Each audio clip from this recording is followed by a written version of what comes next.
Good afternoon. Welcome. This is Ashford Peter, CIBS, and Monty Cupid of Bayhill News Network. Well, we have come together to do a little presentation in capital Kingston.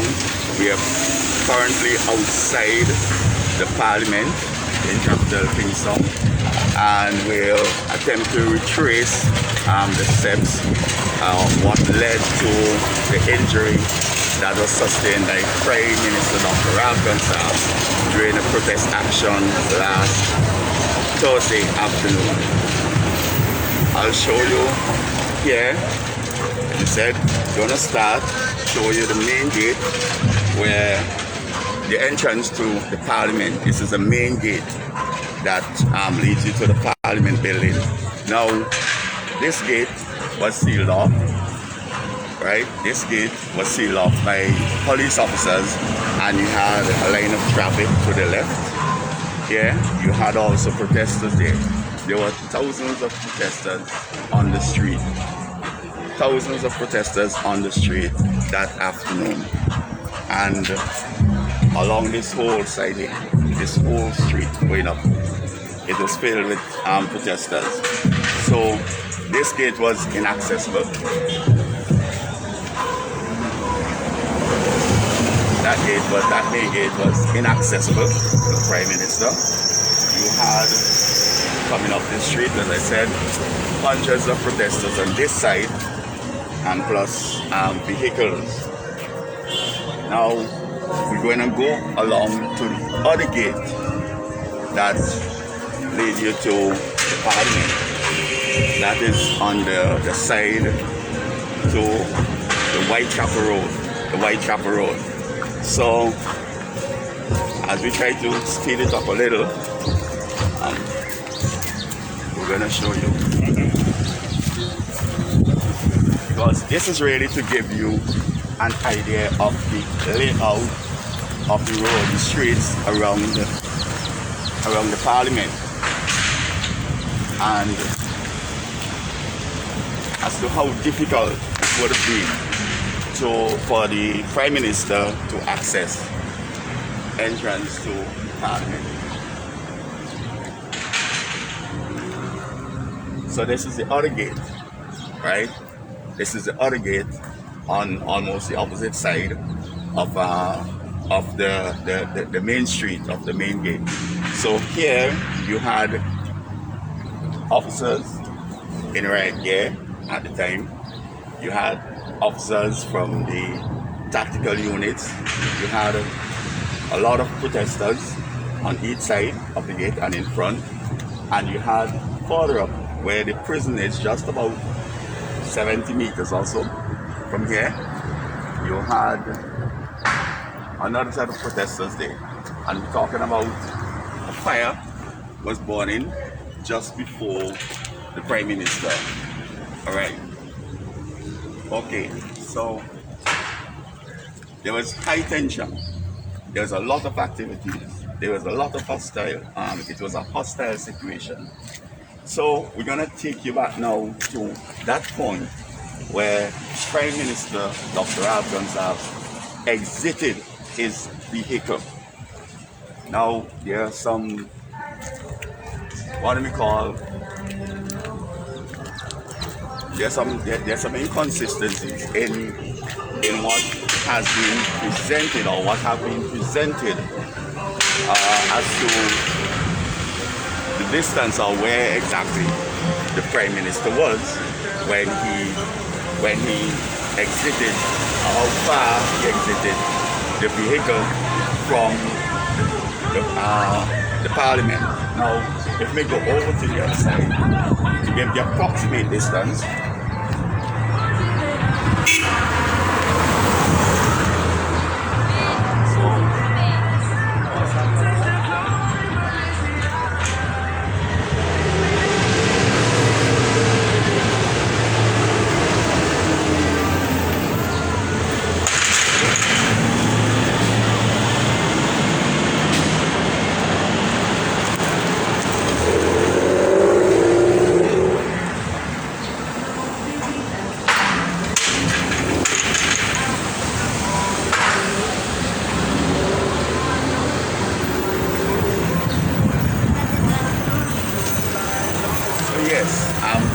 I am attempting to show is the approximate distance or the approximate point where the Prime Minister disembarked his vehicle. And it is our understanding that he did so even ahead of his security.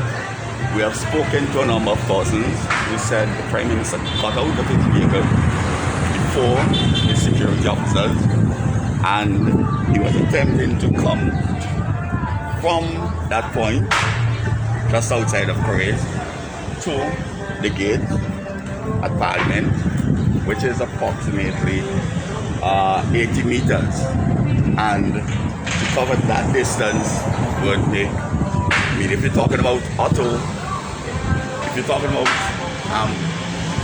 Usain Bolt, running at a very high speed, you can probably cover that in about 8 seconds.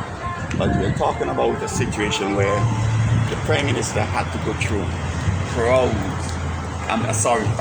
of hostile, very hostile persons, because as I said just a while ago, just a few minutes before, just about 80 yards from here, up in front of the prison gate, you would have seen fires taking place. People were burning things, and it was a very hostile situation.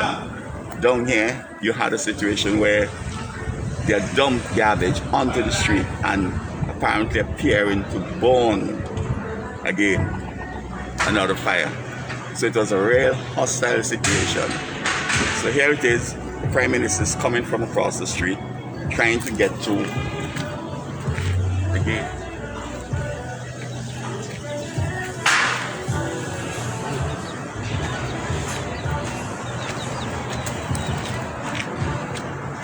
So just pretending that I am Prime Minister coming forth, and I'm being hustled, I'm being shielded by security officers, and I'm making my way. But somewhere along the line, I think it was at this point, you had missiles being fired from that direction, and one or two less so from that direction. But most of them were coming from this. And it was somewhere along this line, while being shielded, the Prime Minister would have been struck somewhere in his head. Right? I think from what was described, it seemed like the bottle passed over one side, and he looked, he turned, and by the time he turned back, he was struck in the head. Now, it is not clear what exactly struck the Prime Minister. There are persons who are claiming that it is a police baton of a police officer, while others are claiming otherwise. They have arrested and charged a lady from on the Labour side. I'll withhold the name for now because she has not been taken to court. I have not received any official information to date as to the name of the person. But the issue is Prime Minister trying to go through a hostile crowd. Now, there are some very pertinent questions some crucial questions that one may ask. Why did the Prime Minister exit his vehicle and attempt to go through a hostile crowd? They call it enemy territory. Why was he allowed to proceed having exited his vehicle? Why did not his security detail prevent him, even if he insisted? Why? Knowing the risk, knowing the danger. Yes, you had a lot of police officers around you, but in a situation where you had to cover about 70 to 80 yards from the Parliament, why did you? Now you're hearing a scenario that make it appear as though the vehicles were just outside the Parliament gate. Well, what I'm telling you is that that can be seen, that can be gone out, That can be borne out by the fact that in a video that I did, you could have seen the Prime Minister coming from the direction of Perez. You could have seen him being shielded, and he was struck somewhere on his approach to the gate, which is not the main gate at the outside of Parliament. But the main question, the question remains, why did the Prime Minister exit his vehicle and opt to walk through a hostile crowd? And attached to that, why was he allowed to proceed, him having exited the vehicle? It was a security risk, and a very serious one.